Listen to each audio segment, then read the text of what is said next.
It's the first of its kind. The Fantasy Fight League released a few weeks ago the first ever collegiate sports video game of the NIL era.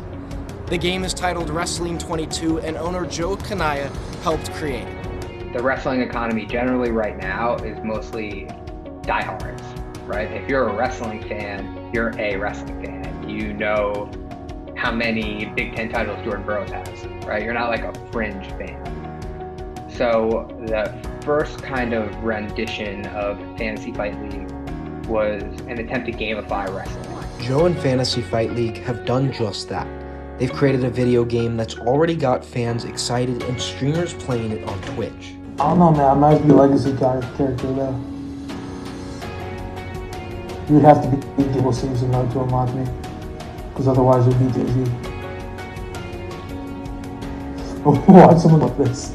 The game features 8 collegiate wrestlers, including ASU's own Ja'Cory Teamer. It's always been a dream of mine. You know, I've been playing video games as a kid, and just being like a video game was always a dream of mine. So just having that become a reality is awesome, and just having to play myself in a video game is just like a dream come true. Joe mentioned that he wanted to create the Madden video game for college wrestling, which, as one of the featured wrestlers said, brings us all closer together. Yeah, I think it's amazing because I see a lot of like similarities to when I was growing up.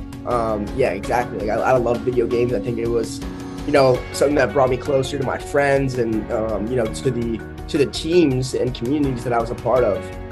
So I think that's gonna I definitely could see like youth wrestlers all at a wrestling tournament in between matches they're playing this video game. You know what I mean? And I think it's really just going to be something that ties the community together.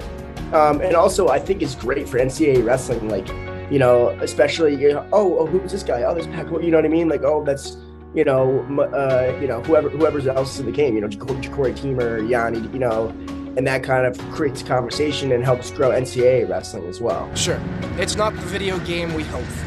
NCAA 14 is still the latest version of EA's college football game, and we're still waiting for a college basketball game in a similar light. But for now, we can all relax and play Wrestling 22 as we realize that collegiate sports video games are back. And that's the way it is. This has been Jack Barton.